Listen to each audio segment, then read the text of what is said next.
mengusir segala goda dalam berabdi kepadamu.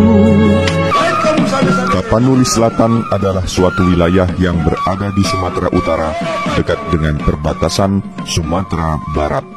Pada umumnya masyarakat di sini berasal dari rumpun Batak Mandailing yang terdiri dari banyak marga.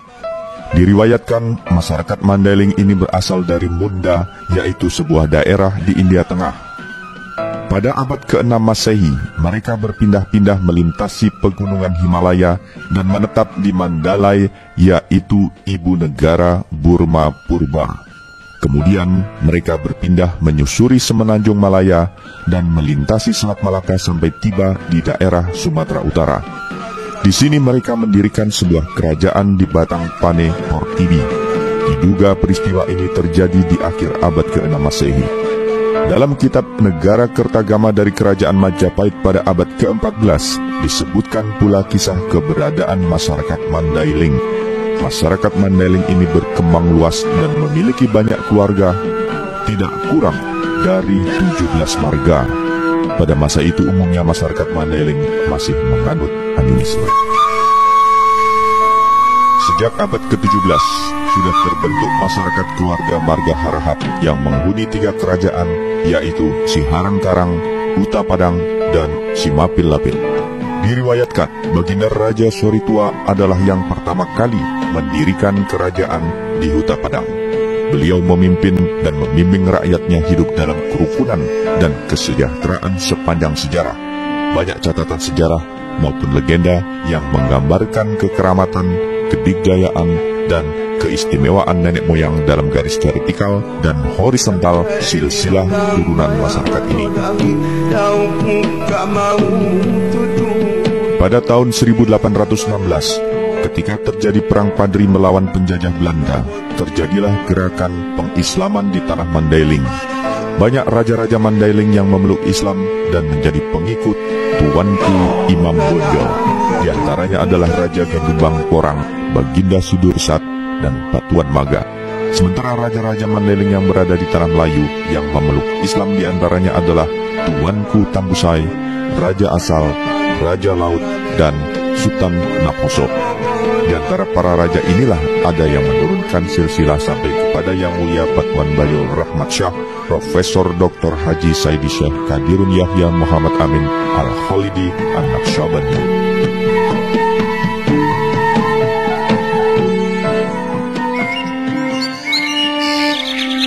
Siharang Karang adalah suatu daerah di Padang Sidempuan yang memiliki udara sejuk dan nyaman. Disinilah asal mula leluhur Yang Mulia Batuan Bayo Rahmat Syah, Profesor Dr. Haji Saidi Syekh Kadirun Yahya Muhammad Amin Al-Khalidi An-Naqsyabandi sebelum dilahirkan pada tanggal 20 Juni 1917 di Pangkalan Berandan dengan nama Muhammad Amin dari seorang bapak bernama Sultan Sori Alam Abdullah Harahap dan ibu bernama Siti Daur Aminah Siregar. Kedua orang tuanya memiliki leluhur yang sangat religius dan bergelar bangsawan raja dan syekh yang sangat dihormati. Nenek beliau dari pihak ayahanda dan nenek beliau dari pihak ibunda adalah seorang syekh tarekat, yaitu Syekh Yahya dan Syekh Abdul Manan. Sejak kecilnya, beliau memiliki kelebihan dan keajaiban. Antara lain ketika masih di dalam kandungan, ibunya bermimpi bertemu Rasulullah SAW yang berpesan agar memberi nama seperti namanya. Syekh Padang Bolak yang memiliki keramat sangat tinggi pernah berkunjung ke rumah orang tua beliau dan sempat mendoakan serta mengazankan ketika beliau masih di dalam kandungan sampai beberapa kali dengan langkah mundur secara takzim, yaitu sebagai penghormatan kepada beliau karena Syekh Padang Bolak telah mendapat petunjuk Allah Subhanahu wa Ta'ala bahwa bayi yang ada di dalam kandungan tersebut kelak akan menjadi wali Allah yang sangat istimewa. Setelah lahir, beliau dibesarkan dan bersekolah di Pangkalan Berandan, Sumatera Utara. Kemudian meneruskan pendidikannya ke Mulo B dan AMSB di Yogyakarta. Beliau lulus dengan khorklas dan mendapatkan beasiswa. Pendidikan selanjutnya adalah ilmu pertabiban dan ilmu kejiwaan di negeri Belanda selama 2 tahun. lalu kembali ke Indonesia untuk menuntut ilmu tasawuf dari 4 guru besar ahli sufi, yaitu Yang Mulia Sayyidi Syekh Muhammad Hashim Al-Khalidi Buayan, Yang Mulia Sayyidi Syekh Muhammad Said Bonjol, Yang Mulia Sayyidi Syekh Abdul Majid Guguk Salo, dan Yang Mulia Sayyidi Syekh Sayur Matinggi.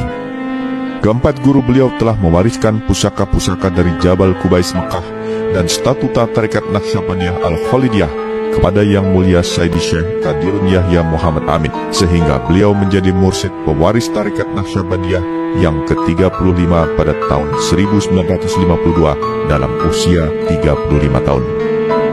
Pada saat proses penyerahan statuta dan mahkota keguruan muncul kebesaran-kebesaran Allah Subhanahu wa Ta'ala dan kejadian alam yang sangat dahsyat seperti petir tunggal dan bumi terbelah yang bekasnya masih ada sampai sekarang di Sumatera Barat. Pada masa revolusi fisik, beliau turut berjuang mengangkat senjata. Diawali sebagai panglima tentara Allah, beliau menjelajahi pegunungan sepanjang Bukit Barisan dari daerah Tapanuli di utara sampai Lampung Selatan dengan pusat komandonya di melawan agresi Belanda dan berbagai pemberontakan di tanah air, bahkan termasuk mengatasi komunis di Indonesia dan membantu menumpas komunis di Malaysia. Ketika terjadi pembebasan Irian Barat atas permintaan Presiden Republik Indonesia Soekarno untuk merebut Irian Barat, dengan izin Allah Subhanahu wa Ta'ala, beliau berhasil menenggelamkan kapal perang Belanda yang dipimpin Karl Doorman, yaitu dengan cara melemparkan sebuah batu berisikan kalimat Allah dari jarak jauh, sehingga kapal tersebut karam terkena batu karang. Dengan kegagalan kapal perang Belanda tersebut menuju Irian dan juga pertempuran di Laut Arafuru, maka diplomasi RI di PBB dapat diterima untuk mengambil Irian Barat ke pangkuan Ibu Pertiwi. Kekeramatan yang dimiliki beliau tak terhitung banyaknya, seperti kemampuan menyembuhkan berbagai penyakit, termasuk AIDS dan kanker. Kekeramatan lainnya dalam mengatasi bencana alam adalah memadamkan letusan gunung berapi Galunggung di Jawa Barat yang dilempar dengan batu sijil dari atas helikopter sehingga terhenti sampai sekarang. Pantaslah bila guru-guru beliau para wali Allah telah menyampaikan pujian dan mengabarkan di masa lalu bahwa beliau mendapatkan pujian tinggi dalam segi ketakwaan dan pelaksanaan akidah Islam. Guru dari cerdik pandai dan ahli mengobat, mampu melaksanakan suluk secara paralel di seantero negeri dan mancanegara. Bahkan secara jelas disampaikan oleh Yang Mulia Sayyidi Syekh Muhammad Hashim Al-Khalidi bahwa Yang Mulia Sayyidi Syekh Qadirun Yahya Muhammad Amin lebih berharga daripada sebuah gunung emas. Atas jasa-jasanya tersemat sejumlah bintang tanda jasa, antara lain bintang gerilya Republik Indonesia, Satya Lencana Perang Kemerdekaan I, Satya Lencana Perang Kemerdekaan II, Bintang Kesetiaan Sewindu, Satya Lencana Sabta Marga, Satya Lencana Satya Dharma, Satya Lencana Penegak, dan Satya Lencana Kesetiaan 24 tahun.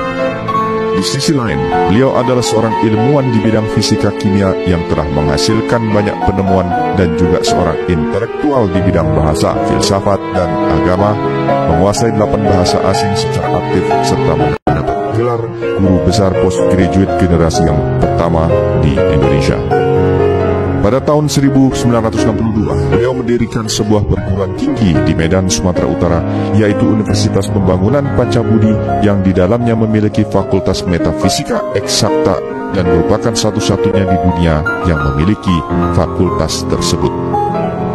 Sebagai narasumber dan pengajar metafisika eksakta Islam, berbagai sambutan yang luar biasa diperoleh ketika seminar ilmiah berskala nasional dan internasional tentang kedahsyatan teknologi Al-Quran diadakan di beberapa perguruan tinggi, antara lain Universitas Gajah Mada, Universitas Brawijaya Malang, Institut Pertanian Bogor, Universitas Sumatera Utara, Institut Teknologi 10 November Surabaya, Universitas Pembangunan Pancabudi, dan Institut Agama Islam Negeri Medan, serta di depan kelompok cendekiawan ITSMI Pusat, yang kesemuanya banyak dihadiri oleh kalangan intelektual dan para guru besar.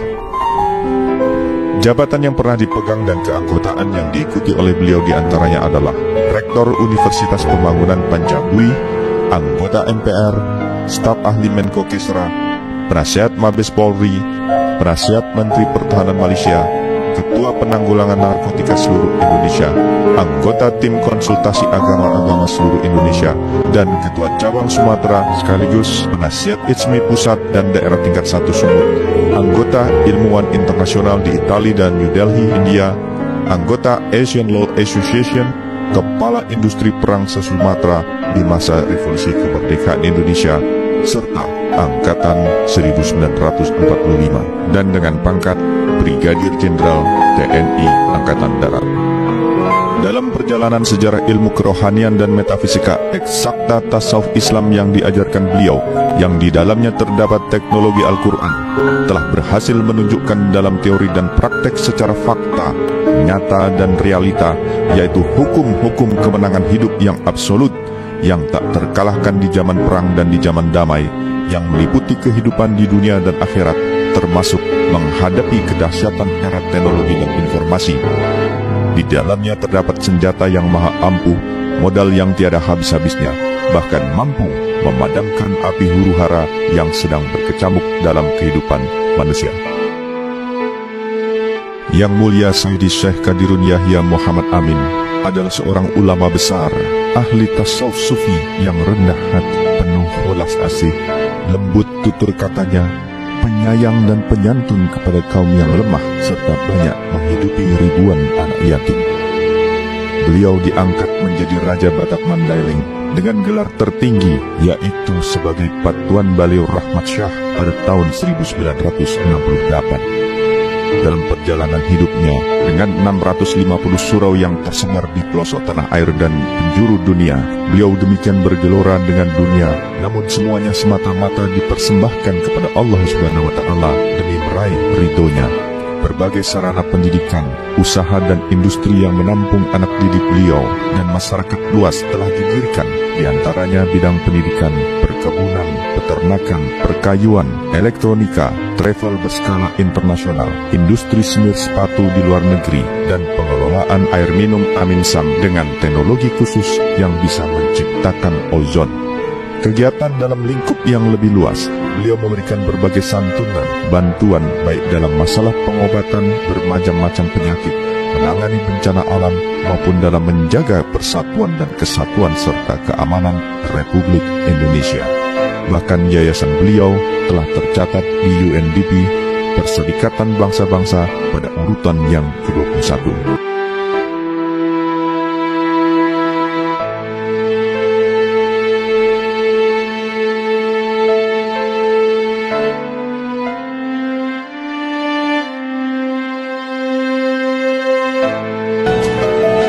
Sebagai seorang guru mursyid, setiap hari guru selalu dirayakan hari guru untuk memperingati hari keputraan beliau, sekaligus ahli silsilah tarikat Naqsyabandiyah Al-Khalidiyah yang sambung menyambung secara langsung sampai kepada Rasulullah SAW. Pada saat itu tak terbilang banyaknya para murid datang menziarahi beliau. Dengan penuh kasih sayang beliau akan menerima mereka semua dan mendoakannya.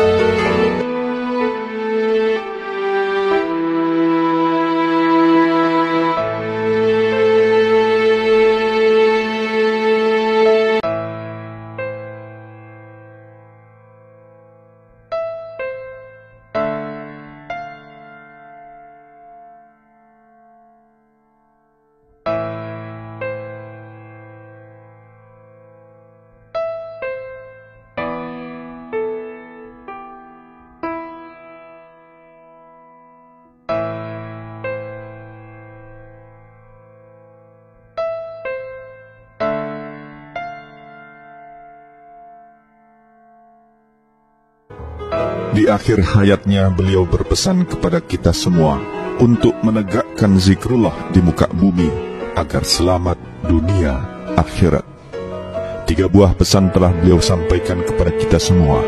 Yang pertama, agar kita selalu melakukan introspeksi. Pesan yang kedua, jangan bertikai tentang masalah agama, apalagi tidak mengetahuinya, karena agama itu sangat tinggi. Awalnya mengenal Allah dan akhirnya harus juga mengenal Allah.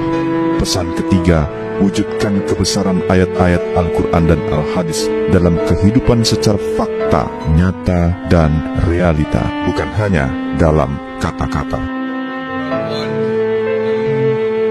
Sangat aku kasihi karena kebesaran kalimatullahi al-ulya. Kita berkumpul di sini tiada lain tidak bukan untuk menjunjung tinggi titah ilahi, membesarkan kalimatullahi al-ulya yang harus kita perangaikan dari hidup ini, dari dunia sampai ke akhirat, karena kalimah Allah adalah satu-satunya membawa kita keselamatan yang tidak ada tolak bandingannya, dunia dan akhirat. Pada hari ini aku memberikan pesan pada kita 3 buah pesan. Yang pertama, selalu kita menintrospeksi akan diri kita, tahu kita hendak kemana tujuan, dari mana kita datang, dan kemana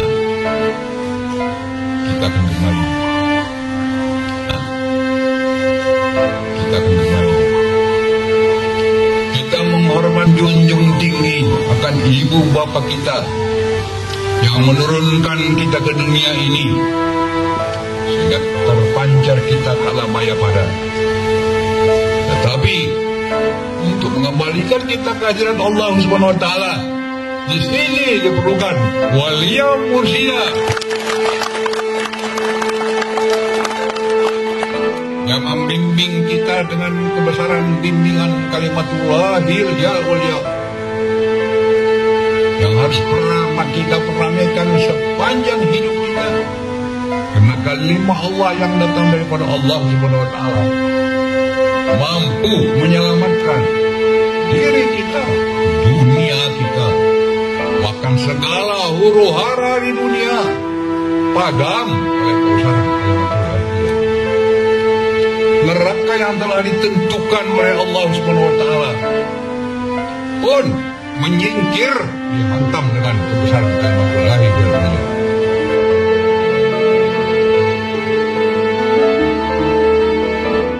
Pada Hari Guru tanggal 20 Juni tahun 1997, beliau telah mengumumkan di depan jamaah Tarekat Naqsyabandiyah Al-Khalidiyah yang hadir pada saat itu bahwa seluruh surau pimpinan beliau diserahkan seluruhnya kepada Yayasan Profesor Dr. Haji Qadirun Yahya, kecuali tempat tinggal beliau yang bukan surau di Batu Gingging dan Arko. Dengan demikian, selanjutnya kepengurusan dan kepemilikan surau pimpinan beliau akan ditangani Yayasan Profesor Dr. Haji Qadirun Yahya yang bekerja sama dengan Badan Koordinasi Kesurauan. Sehubungan dengan hal-hal seperti atas, kami menyatakan bahwa semua tanah dan bangunan surau yang kami pimpin, yang walaupun surat ada kepemilikannya atas nama pribadi kami, pada waktunya nanti tidak diwariskan pada ahli waris kami.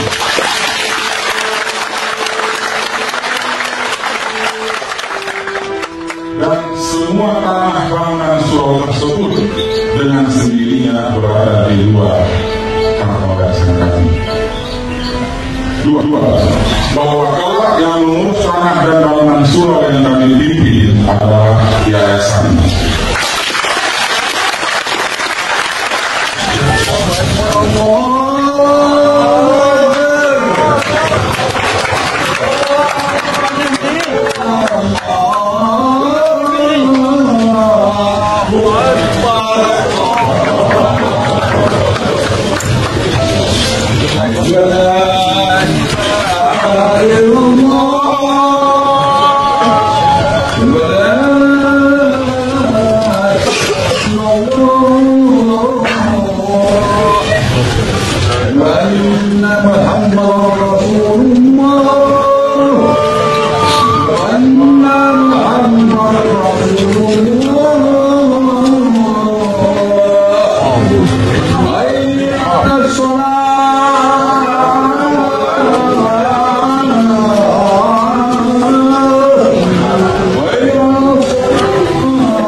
bersama beliau selalu membawa kesan yang sangat mendalam, tidak hanya kepada para murid Tarekat Naqsyabandiyah Al-Khalidiyah, tetapi juga kepada beliau sendiri, karena melihat persembahan dari anak-anaknya yang sangat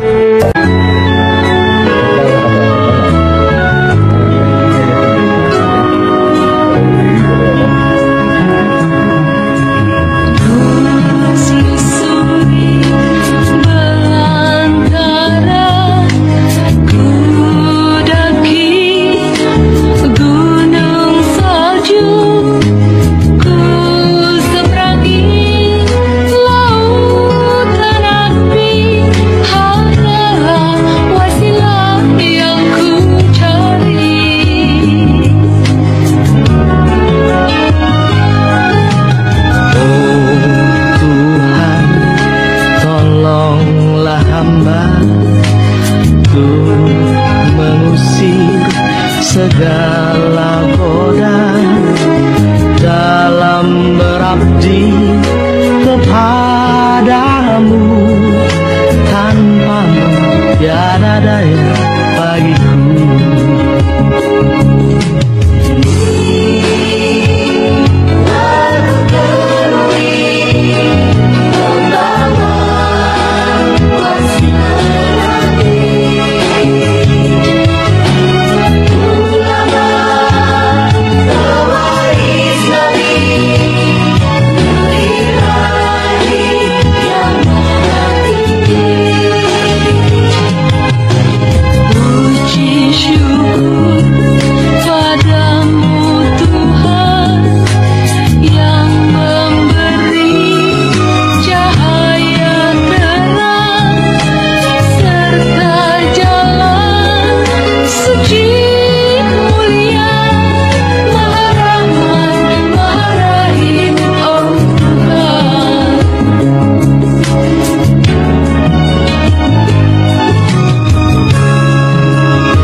Pada tanggal 9 Mei 2001, sejak sore hari awan mendung dan hujan rintik-rintik menyelimuti langit Jakarta.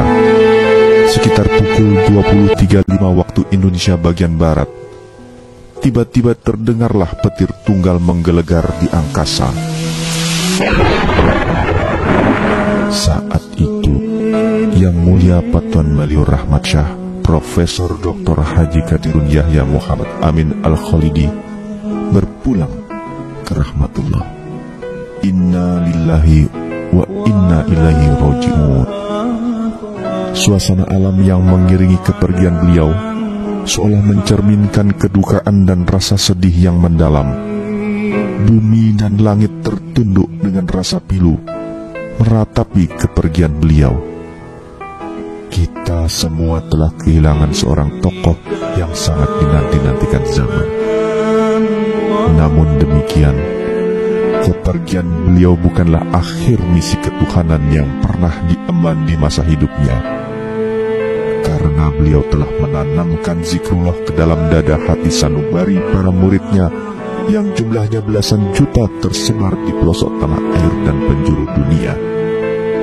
Selain itu, secara khusus pada tanggal 11 Januari 1998, di bulan Ramadan, di Surau Baitul Amin, sebagai Al-Mursyid Tarekat Naqsyabandiyah Al-Khalidiyah, beliau telah mewariskan isi ruhaniyahnya yang merupakan tali silsilah ketuhanan kepada putranya yang sangat dikasihi, putra kandung belahan jiwa, yaitu Yang Mulia Sultan Sori Alam Dr. Andes Haji Iskandar Zulkarnain, Sarjana Hukum Master Hukum, sebagai Al-Mursyid Tarekat Naqsyabandiyah Al-Khalidiyah yang ke-36.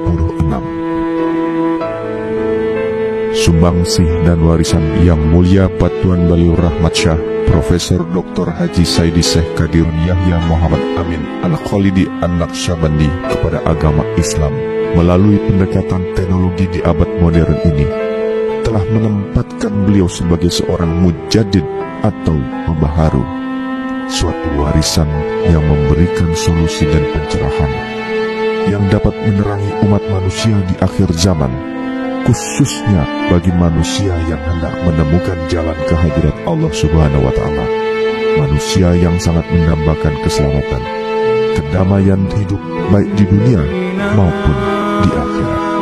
Allahu Akbar, Allahu Akbar, Allahu Akbar.